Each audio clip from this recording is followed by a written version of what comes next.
So welcome, Jeremy. Thank you. This is the 21st century. This is Britain. We pride ourselves on being a democracy, and we're holding an independent tribunal for somebody who has no conviction against them in this country, who's now been held for over 2 years in the most secure, maximum security prison this country has. And he's still there. He's committed no crime, and he's in a maximum security prison. And the plea in his defense is that if he's removed to the United States, he may well, because of his mental health condition, take his own life. That is what we have done to this person who told us the truth about Afghanistan, the truth about Iraq, the truth about surveillance, and revealed the incredible levels of secretive power held by the United States and indeed many other governments around the world. In a different place, in a different denomination, in a different country, he would be hailed as a whistleblower who told the truth about dangers we are all facing. Well, he told us the truth about the dangers the whole world is facing. And I think we should bear witness to Julian's bravery and his determination and demand 2 things. One, that he's not removed under any circumstances to the United States. And secondly, that he be released from Belmarsh so he can continue his life with his partner, with his children, and recover from the terrible ordeal that he's been through. Because being in a maximum security prison is one thing. But before that, as you all know, he was in the Ecuadorian embassy, and it was to the credit of Ecuador they were prepared to give him that space. Absolutely. But it turned out that it wasn't quite the safe space that he thought. It turned out he was under surveillance. It turned out there were people eavesdropping on everything he was doing. It turned out there were people even checking the nappies of his baby to check who it was and all the rest of it. For goodness sake, this is inhuman treatment of somebody that tried to bring some humanity to our planet. And so we're here today. We're here today to bear witness to that and show our support for Julian. And there are people all around the world that are doing the same. But I have to say this to the British media that are present here today. I'm not blaming any of you individually, and I'm grateful that you're here today, and thank you very much for coming this morning to report on what's going on. But it's a little strange that throughout all the legal proceedings in Britain, the world's media has come to London to report on Julian and report on the significance, the global significance of this case. But the people that are missing are the very media just down the road who haven't bothered to report it. This is a major human rights issue, and I think the slogan we have up here, don't extradite Assange, journalism is not a crime. The real journalists around the world, Julian and a number of others, tell the truth. I want all of our media, irrespective of which billionaire owns that particular channel or newspaper, to report the truth about the way in which Julian Assange has been treated, and demand this court rejects the appeal that sadly President Biden has continued, that President Trump launched, and that he be released from Belmarsh prison so that he can continue his life and his life's work of telling us the truth about the dangers that we all face. And I'll finish with this. I want to live in a world of peace. You live in a world of peace when those in power are held to account. Being held to account is not easy, and sometimes it's quite uncomfortable. I hold a public office, I'm held to account for what I do. My colleagues are as well. That is what democracy is about and what democracy looks like. But it's not just holding politicians to account by parliaments, it's being held to account by a genuine, free and demanding press. Julian Assange has held the world's leaders to account. They found it too uncomfortable. Therefore, he is in Belmarsh. I simply say this: journalism is not a crime. Release Julian Assange. Thank you. Thank you. Hi, everyone. Yes, this morning we were able to counter all of the lies that the US presented yesterday. These lies are there to distract, to take up time, and to reduce our ability or our time to respond and draw attention to the issues that matter, to the true nature of the political persecution in this case, which is being furthered through the UK courts.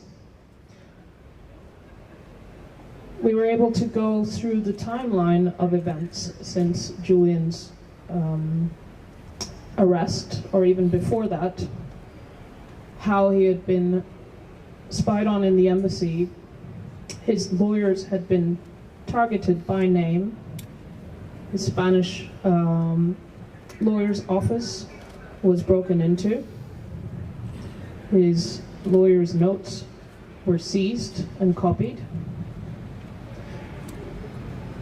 Our eldest son's DNA was instructed to be stolen.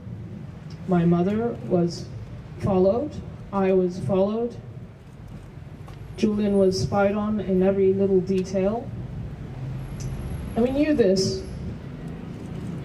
almost as soon as Julian was arrested, because whistleblowers who had been working in these illegal operations couldn't live with themselves, and they went to the press and they went to the Spanish police and they said that they had taken part in these illegal operations against Julian. And that started coming out in 2019, and it is in that context that the medical expert was concerned for my safety, because at the same time the Spanish courts had evidence that there were discussions of poisoning Julian and kidnapping him from the embassy. Now, just a few weeks ago, we learned that on the other side of the Atlantic, at CIA headquarters, these operations were being planned under the directorship of Mike Pompeo. We have an extraordinary situation where we have evidence of the people who were carrying out the operations in this Spanish company in the embassy, and we have the people who were planning these operations, including planning to assassinate Julian, planning to kidnap him, planning to rendition him, planning shootouts in CIA headquarters in Virginia,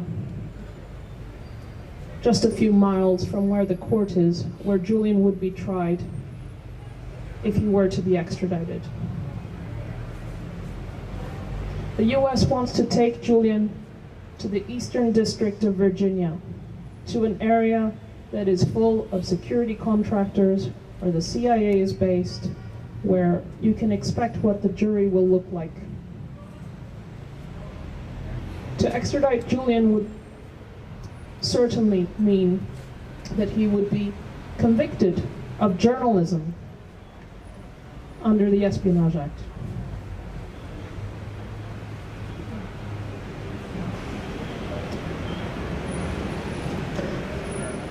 This case is just about journalism.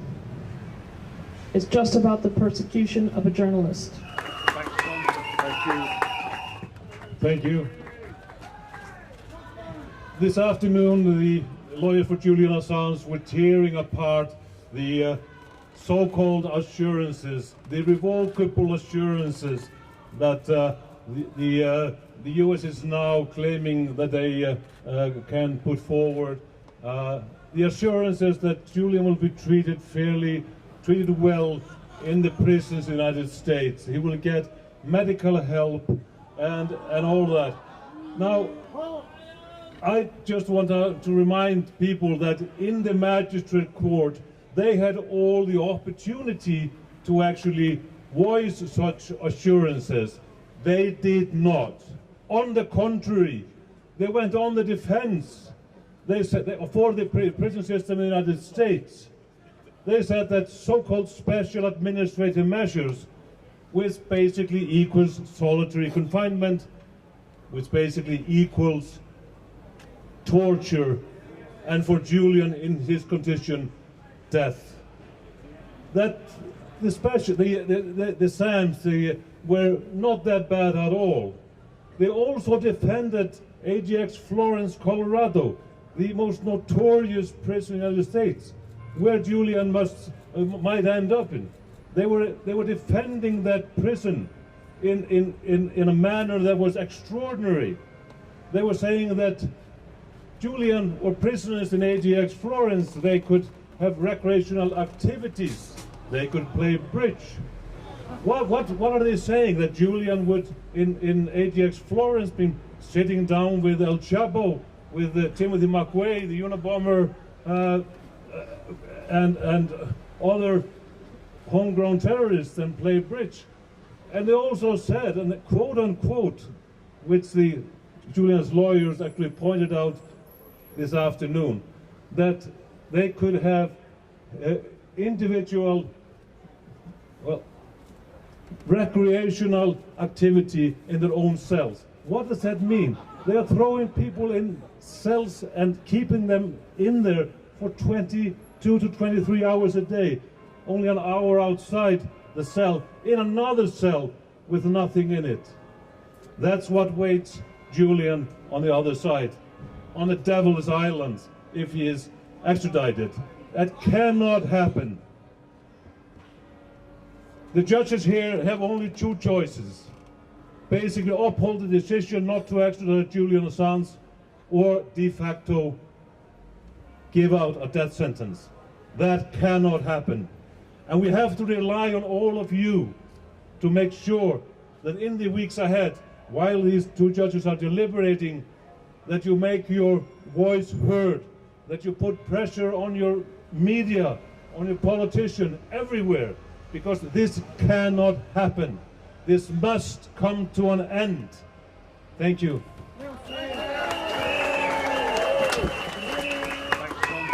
Thank you. As John said, Reporters Without Borders has monitored this two-day appellate hearing, as we've monitored the entire extradition proceedings to date.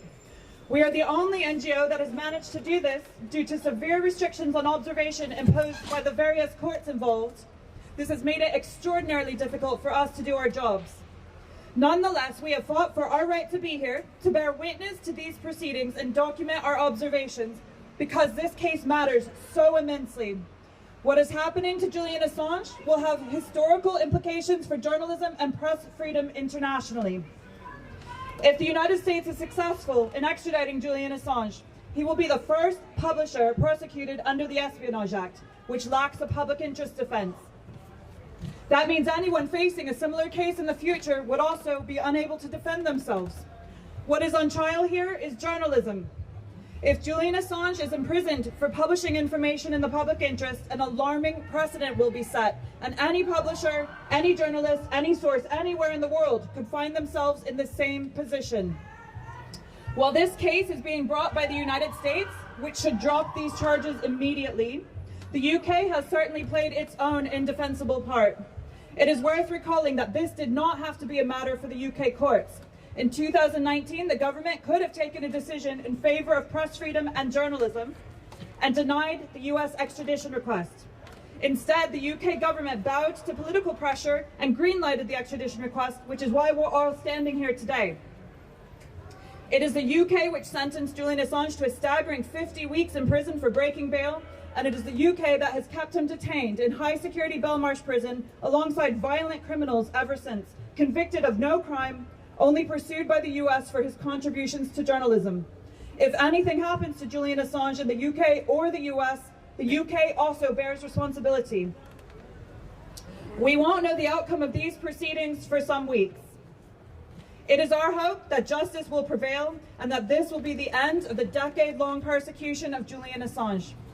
Nothing can undo the damage that has already taken place, but it is imperative that this travesty is brought to an end and that reforms are implemented to ensure that this can never happen again anywhere, starting with the introduction of a public interest defence to the US Espionage Act, the UK Official Secrets Act, and all similar legislation around the world.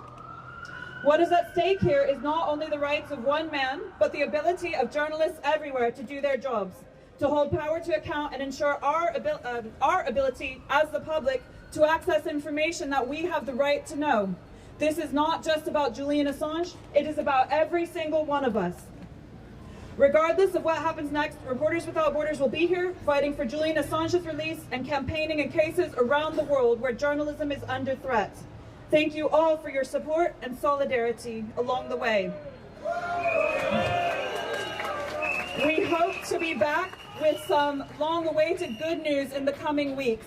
But in the meantime, we call yet again for these charges to be dropped, this case to be closed, and Julian Assange to be immediately released. Thanks very much, and I think, like all of you, for us to be here is both a crime and an honour. It's a crime that we have to be here in support of the person who more than anyone else has exposed US war crimes in Afghanistan and Iraq. The criminals walk free and Julian Assange is persecuted. That is a crime. It's a crime that he is being tried under an extradition treaty negotiated by war criminal Tony Blair for war criminal George Bush, so that the political arguments cannot be heard, because this is a political prosecution, and therefore we are honoured to be here on the right side of history in defence of free speech, in defence of Julian Assange. Our efforts after today will only be redoubled, because this will be won politically rather than legally. I salute you all for your efforts and urge you to continue.